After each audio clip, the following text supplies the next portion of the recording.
ఏంటి అసలు దాంట్లో ఉన్న బ్యాక్గ్రౌండ్ స్టోరీ ఏంటి? గుడ్ ఈవినింగ్ అండి. అట్లాగే రామకృష్ణ గారికి, కందార్ మురళి కూడా నా నమస్కారం. నమస్తే అండి. ఇప్పుడు మీరు ఓపెనింగ్ రిమార్క్స్ లో రాష్ట్రం మొత్తం మీద 1,00,000 ఎకరాలు అనేది ఒక లెక్క తెచ్చినట్టు ఉన్నారు. అవును. బట్ నేను మీకు లెక్క చెప్తాను. ఉమ్మడి చిత్తూరు జిల్లాలో దాదాపు 10 నుంచి 12,000 ఎకరాలు ఉంటుంది. ఉమ్మడి చిత్తూరు జిల్లాలో కేవలం ఒక్క జిల్లాలో 10 నుంచి 12,000 ఎకరాలు ఉంటుంది. అది మీరు ఒకసారి దీన్ని బట్టి క్యాలిక్యులేట్ చేసుకోండి. దీనికంటే పెద్ద జిల్లాలు చాలా ఉన్నాయి. భూదోపిడి జరిగినటువంటి విజయనగరం, విశాఖపట్నం, శ్రీకాకుళం జిల్లాలో కూడా 20,000, 30,000 ఎకరాలు అక్కడే ఉంటుంది. ఉమ్, సో నా అంచనా ప్రకారం మోర్ దాన్ 1.7 నుంచి 2 లక్షల ఎకరాల వరకు భూదోపిడి జరిగింది అనేది నాకున్నటువంటి అంచనా. ఉమ్, అయితే ఇక్కడ వీళ్ళు ఏ రకంగా భూదోపిడి చేశారు అంటే క్లాసిఫికేషన్ ఆఫ్ ది ల్యాండ్స్ మార్చడమే. ఉమ్, సింపుల్. 9 రకాలైనటువంటి క్లాసిఫికేషన్స్ ఉన్న ల్యాండ్ ని నేచర్ ని మార్చటం.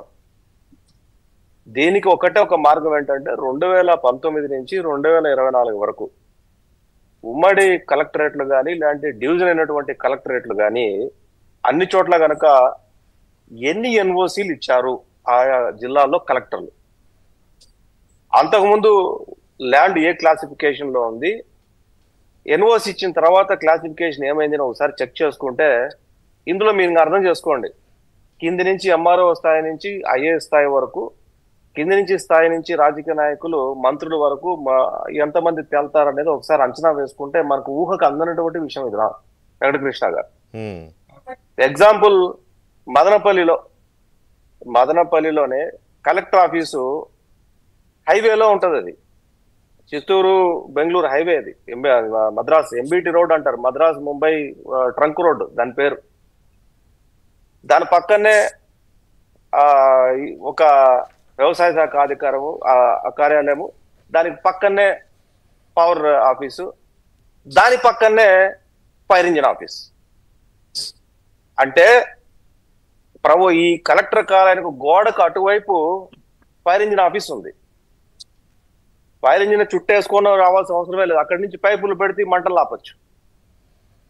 నడి రోడ్లో అది ఓపెన్, ఇది నేషనల్ హైవేలో ఉన్నటువంటి కార్యాలయంలో జరిగినటువంటి సంఘటన ఇది.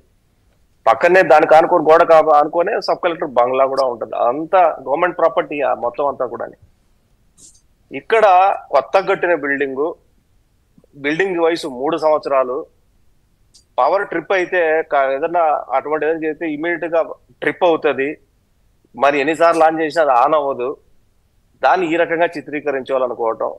ఆదివారం ఉద్యోగులు అక్కడికి వెళ్ళటం, 10వ తారీఖు నుంచి ప్రాథమిక సమాచారం ప్రకారం ఏంటంటే 10వ తారీఖు నుంచే చుట్టుపక్కల ఉన్నటువంటి సీసీ కెమెరాలు పనిచేయట్లేదు. ఇది ప్రాథమిక దర్యాప్తు తేలినటువంటి అంశం. అంటే ఈరోజు మనం 22వ తారీఖు ఉన్నాం. అంటే గత 12 రోజుల నుంచి ప్లాన్, దానికి బిఫోర్ జరిగింది ఇదంతా కూడా. అంటే ప్రభుత్వ కార్యాలయానికి రాత్రిపూట ఎవరు వస్తున్నారు, ఎవరు పోతున్నారు అన్న విషయాన్ని కూడా అక్కడ ఉన్నటువంటి అధికారులు, administrative officer, camp clerk, MRO వీళ్ళంతా ఏమైపోయారు మనకు అర్థం కాలేదు. బీగాలు ఎక్కడి నుంచి వచ్చాయి, వాళ్ళకి ఆ పాస్వర్డ్లు ఎక్కడి నుంచి వచ్చాయి, వీళ్ళంతా ఈ అధికారులు ప్రమేయం లేకుండానే వీళ్ళంతా లోపలికి వెళ్ళిపోయి చేస్తుంటారా? నాకున్నటువంటి సమాచారం, ఎందుకంటే పుట్టి పెరిగిన ఊరు అది, నాకున్నటువంటి సమాచారం అక్కడ ఈ మధ్యనే ఒక 6 నెలలకు ముందు వరకు కూడా ఒక గ్రూప్ ఆఫ్ పీపుల్, ఒక 7-8 మంది మదనపల్లిలో, అటు తంబళ్లపల్లిలో ఒక 3,000 ఎకరాలు, మదనపల్లి చుట్టుపక్కల ఏరియాలో 2,000 ఎకరాలు, తంబళ్లపల్లి పీలేరు ప్రాంతం దాదాపు 2,000 ఎకరాలు. బహుశా మీకు గుర్తుండే ఉంటది, కిషోర్ కుమార్ రెడ్డి గారు మా ఎమ్మెల్యే, ప్రస్తుత ఎమ్మెల్యే, ఒక కేసు కూడా హైకోర్టులో ఫైల్ చేసి దాన్ని స్టే తీసుకొచ్చారు. ఆ రోజు కన్వర్షన్ చేస్తే పుంగనూరులో 2-3 వేల ఎకరాలు. ఇంకా తిరుపతి అయితే చెప్పాల్సిన అవసరం లేదు, దాదాపు ఒక 5-10 వేల ఎకరాలు ఉంటుంది తిరుపతి చంద్రగిరి. దానికి అంతే లేదు. ఇంకా ఈ మఠం భూముల దగ్గర నుంచి ముఖ్యంగా పెద్దిరెడ్డి రామచంద్రారెడ్డి ఆర్గనైజ్డ్ క్రైమ్ చేస్తున్నాడు. సిస్టమాటిక్ గా ఆర్గనైజ్డ్ క్రైమ్. ఈ ఆర్గనైజ్డ్ క్రైమ్ లో